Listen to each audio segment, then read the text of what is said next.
Good morning, students. Welcome to my class. I'm Pooja Singh, and this is my very first lecture of this video series of accountancy subject, which I'm making especially for the class 12th students of CBSE board. Students, जैसा कि आप जानते होंगे कि because of this corona pandemic, we all are locked in our houses. आप school नहीं जा रहे होंगे, मैं कॉलेज नहीं जा रही हूँ. I'm an assistant professor in one of the college of Greater Noida. So I just thought that why not I share my knowledge of accounts with you all. So with my limited resources, I am making this video series. In this video, I will cover the full in this video series, rather I should say video series. In this video series, I will cover the full syllabus of the class 12th accountancy subject. So let's get started. But before proceeding further, it's very important to know the syllabus of the accountancy and their marks weightage. So in this lecture, we will discuss the same. So let's get started. As you can see on the screen, this is the syllabus of the accountancy subject of the class 12th for the upcoming session 2020-21.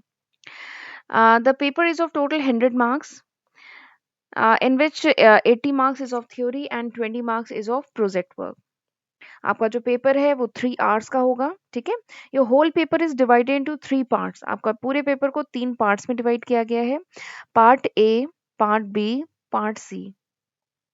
Part A में you have to study about, जैसे unit 1 है, unit 1 में you have to study about non profit organisation, financial statement of non profit organisation. ठीक है. इसमें आपको पढ़ना है कि नॉन प्रॉफिट ऑर्गेनाइजेशन क्या होते हैं, उनके फीचर्स क्या हैं, नॉन प्रॉफिट ऑर्गेनाइजेशन अपने बुक ऑफ अकाउंट को कैसे मेंटेन करते हैं, वो अपने बुक में कौन कौन से अकाउंट बनाते हैं. ठीक है. और उनका जो फाइनल स्टेटमेंट होता है उसमें कौन कौन से अकाउंट बनते हैं. ठीक है. तो उनके 3 अकाउंट बनते हैं: receipt and payment account, income and expenditure account and balance sheet. तो इन्हीं 3 अकाउंट के बारे में आपको डिटेल में यूनिट 1 में पढ़ना है. ठीक है. Non profit organisation. ठीक है. और उसका मार्क्स वेटेज कितना है? 10 मार्क्स का है. ठीक है. Now come to unit 2. Unit 2 में you have to study about the partnership firm, accounting for partnership firm. Partnership firm क्या होती है, पार्टनरशिप फर्म में अलग अलग कंडीशन में कैसे एडजस्टमेंट किए जाते हैं, पार्टनरशिप फर्म में कौन कौन से अकाउंट्स ओपन होते हैं. ठीक है. डिफरेंट कंडीशन में, लाइक एडमिशन ऑफ पार्टनर, जब भी कोई न्यू पार्टनर पार्टनरशिप फर्म में ऐड होता है तब क्या एडजस्टमेंट किए जाते हैं. ठीक है. बहुत सारे एडजस्टमेंट होते हैं: gaining ratio, sacrificing ratio, goodwill, valuation of asset and liability, और भी बहुत सारे एडजस्टमेंट किए जाते हैं. तो इन सब के बारे में आपको पढ़ना है. दूसरा क्या है? रिटायरमेंट या डेथ ऑफ द पार्टनर. जब भी कोई पार्टनर की डेथ हो जाए या रिटायर हो जाए तो उस केस में क्या क्या एडजस्टमेंट होते हैं वो पढ़ना है. फिर एक और कंडीशन है डिसोल्यूशन ऑफ पार्टनरशिप फर्म. जब भी कोई पार्टनरशिप फर्म डिसॉल्व होती है तो उस केस में कौन कौन से अकाउंट बनते हैं, क्या प्रोसीजर होता है, ये आपको पढ़ना है. ठीक है. As you can see on the screen, it's marks weightage है 30 मार्क्स. इसका जो मार्क्स वेटेज है 30 मार्क्स है. अच्छा खासा पोर्शन है ये. अच्छे खासे मार्क्स का क्वेश्चन आएंगे पार्टनरशिप फर्म से. ठीक है. तो आपको इसे अच्छे से पढ़ना है. Now come to unit 3. Unit 3 is all about the companies, accounting for companies. ठीक है. इसमें आपको शेयर कैपिटल के बारे में पढ़ना है. ठीक है. जब कंपनी शेयर इशू करती है, कैपिटल रेज करती है in the form of share, ठीक है, तो क्या अकाउंटिंग प्रोसीजर होता है, कौन कौन से बुक ऑफ अकाउंट मेंटेन किए जाते हैं. ठीक है. Forfeiture of share, issue of share, redemption of share, debentures के केस में कैसे होता है, प्रेफरेंस शेयर के केस में कैसे होता है. तो ये सारी चीजें आपको यूनिट 3 में पढ़नी है. ठीक है. It's marks weightage is 20. So you can see on the screen, part A is of total 60 marks. आप स्क्रीन पे देख सकते हैं, पार्ट ए टोटल 60 मार्क्स का है. ठीक है. Now come to part B. Part B में आपको पढ़ना है फाइनेंशियल स्टेटमेंट एनालिसिस.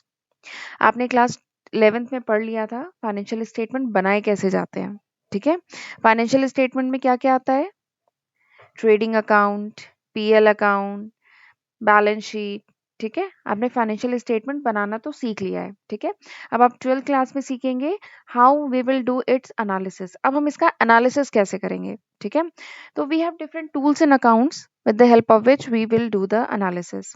तो यूनिट 4 में आपको 3 टूल्स पढ़ने हैं. यूनिट 4 जो है उसमें आपको 3 टूल्स पढ़ने हैं। कौन कौन से?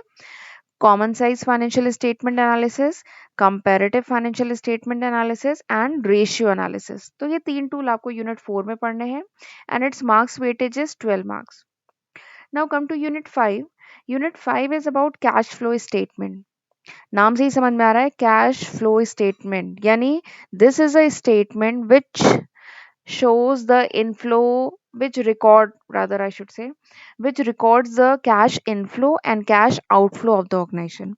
Organization में cash कहाँ कहाँ से आ रहा है, what are the sources and what are the expenditure, organisation के खर्चे कहाँ कहाँ पे हैं, कहाँ कहाँ पेमेंट हो रहे हैं, ठीक है। तो वो सारी चीजें इसमें रिकॉर्ड की जाती हैं। Cash flow statement, this is very important statement, even this is the part of the final statement का पार्ट है, ठीक है।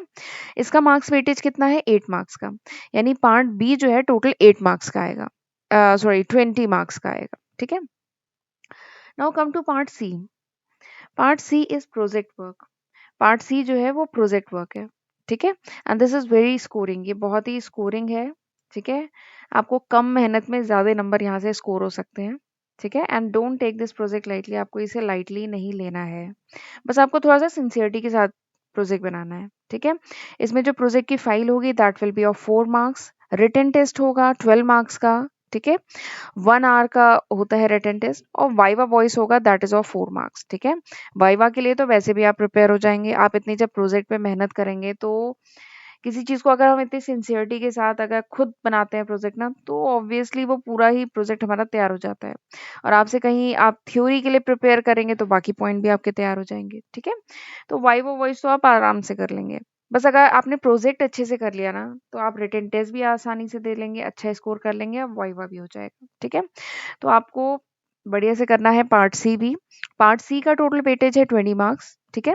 तो आपने देखा part A is the major portion of your whole syllabus. Part A जो है it is the major portion, 60 number के मार्क्स पार्ट ए से आएंगे, ठीक है। पार्ट बी से 20, पार्ट सी से 20, ठीक है। तो this is all about your syllabus. अब ये कुछ डिटेलिंग है, आप स्क्रीन पे देख सकते हैं, ये कुछ डिटेलिंग है, ये मैंने एनसीईआरटी की जो ऑफिशियल वेबसाइट है वहां से ये मैंने पीडीएफ डाउनलोड की थी, ठीक है। तो ये कुछ हर चैप्टर की डिटेलिंग है, आप इनका चाहे तो स्क्रीनशॉट ले सकते हैं।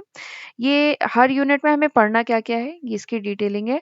वैसे जो मैंने डिस्कस किया है वही ये लिखा हुआ है, आप चाहे तो स्क्रीनशॉट ले सकते हैं, नहीं तो आप मुझे कमेंट सेक्शन में बताइएगा, मैं ये पीडीएफ आपके साथ शेयर कर लूंगी, ठीक है।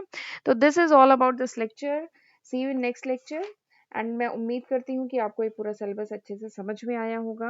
And this accountancy subject is very interesting, ये बहुत ही इंटरेस्टिंग सब्जेक्ट है, बहुत इजी सब्जेक्ट है, डरने की कोई जरूरत नहीं है, ठीक है। और मैं पूरी कोशिश करूंगी कि आपको ये सब्जेक्ट इजी से इजी लैंग्वेज में आसानी से पढ़ाऊं, ताकि आपके सारे कॉन्सेप्ट क्लियर होते जाएं, ठीक है।